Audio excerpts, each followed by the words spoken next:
बच्चे अच्छी तालीम हासिल करें, सबसे पहले मुझे जो है वो वालिदैन को तैयार करना है। वालिदैन तैयार होंगे तो हमारे ये बच्चे जो बैठे हैं ये तैयार होंगे। अगर वालिदैन तैयार ना हो, वही चर्च ना आएंगे तो बच्चे आपके चर्च नहीं आएंगे।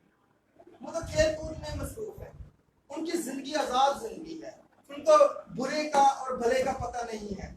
मैं आपको इसराइल के एक इवेंट के बारे में बताता हूँ।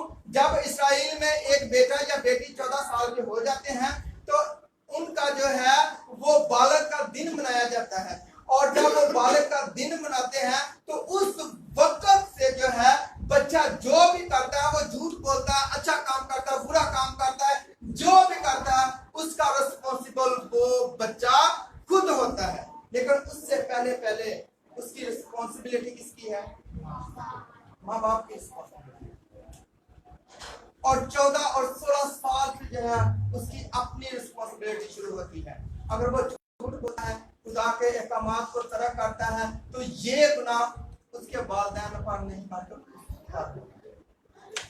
इस बात का एविडेंस हम देखते हैं जब एक अंधे को यीशु मसीह ने ठीक कर दिया। मरकस में हम जब पढ़ते हैं तो वहां पर लिखा है एक अंधे को जब ठीक कर दिया तो फकीर और फरीसी जो है वो इन्वेस्टिगेशन कर रहे हैं और उसके माँ बाप से कहते हैं कि क्या ये जो अंधा है जन्म से अंधा नहीं था? उन्होंने कहा हाँ जन्म से अंधा था। तो ये फिर देखने कैसे लगा? उसने कहा पता नहीं हमें ये कैसे देखने लगा, ये खुद बालक है, आप इनसे पूछ लो। वहां पर ये लफ्ज इस्तेमाल कि अगर ये बच्चा झूठ बोलेगा तो इसका गुनाह इसके सर पर होगा, अगर ये सच बोलेगा तो इसका अजर जो इसके साथ होगा, इससे हम बरी हैं। वो उसके माँ बाप से शहादत ले रहे हैं और वो बच्चा खुद कहता है कि मुझे जो है मैं जन्म से अंधा था और मुझे खुदा में यीशु मसीह ने जो है वो आंखें दी। ये एविडेंस मिलता है। और कहने का मकसद, बताने का मकसद ये है कि जब तक वो बालक नहीं हो जाते तो आपकी रिस्पॉन्सिबिलिटी है उनको सिखाने की,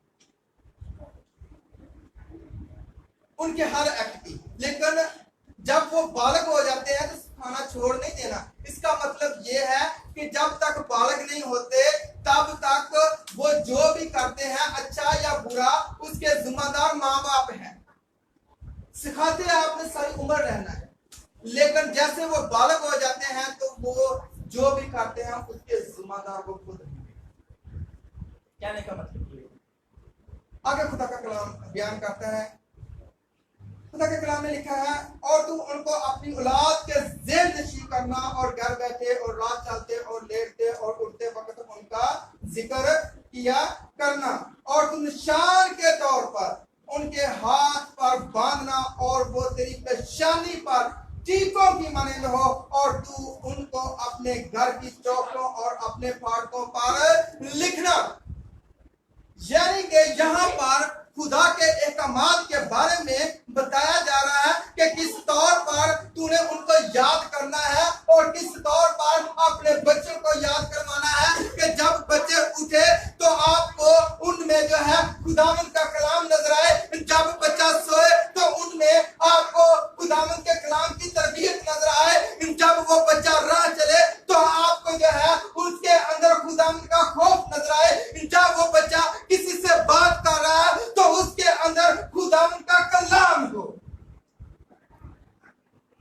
हर तौर पर जो है उसमें नजर आना चाहिए खुदावंद का कलाम। और इंसाल 22 बाब में क्या लिखा है? आने तक निकालने एक हवाला रह गया, इसको पढ़ने के बाद हम क्लोज करेंगे। आखिरी वाला मेरे साथ निकालें। मुकद्दस सुलेमान की लिखी हुई किताब इंसाल उसका 22वां बाब और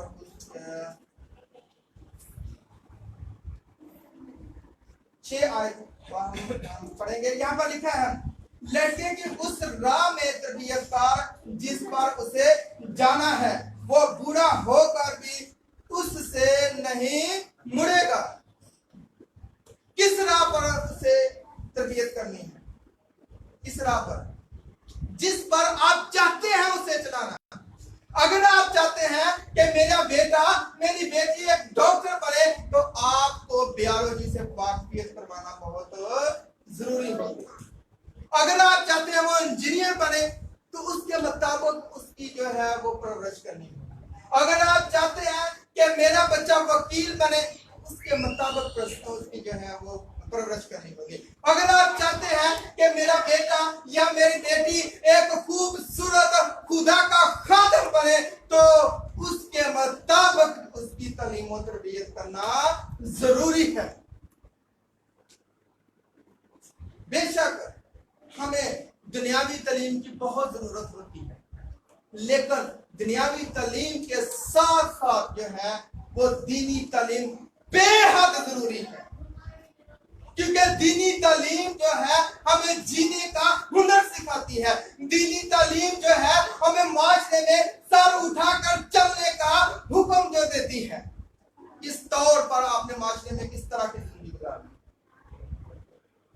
संडे स्कूल आप भेजते हैं, अच्छी बात है, भेजे, क्योंकि संडे स्कूल क्या है?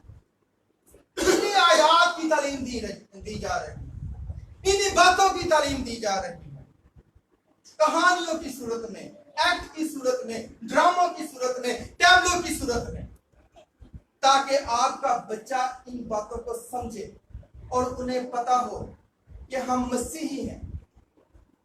वरना क्या है कि हम देखते हैं कि बहुत सारे मसीही ताम इल्म लोग जो है वो कन्वर्ट होकर दूसरे मजहब को इख्तियार कर जाते हैं। रात को मैं एक आर्टिकल पढ़ रहा था PEW का, वहां पर एक बात को मैंने देखा कि इस वक्त जो सबसे ज्यादा ग्रोथ हो रही है वो इस्लामिक स्टेट की हो रही है, मुसलमानों।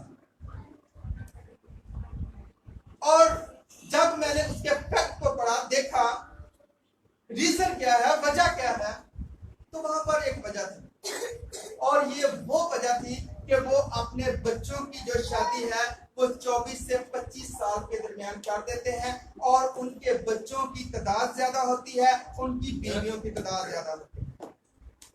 लेकिन जब मैंने देखा कि वैसे इस वक्त क्रिश्चियन रिलीजन जो है या क्रिश्चियनिटी जो है वो टॉप पर है।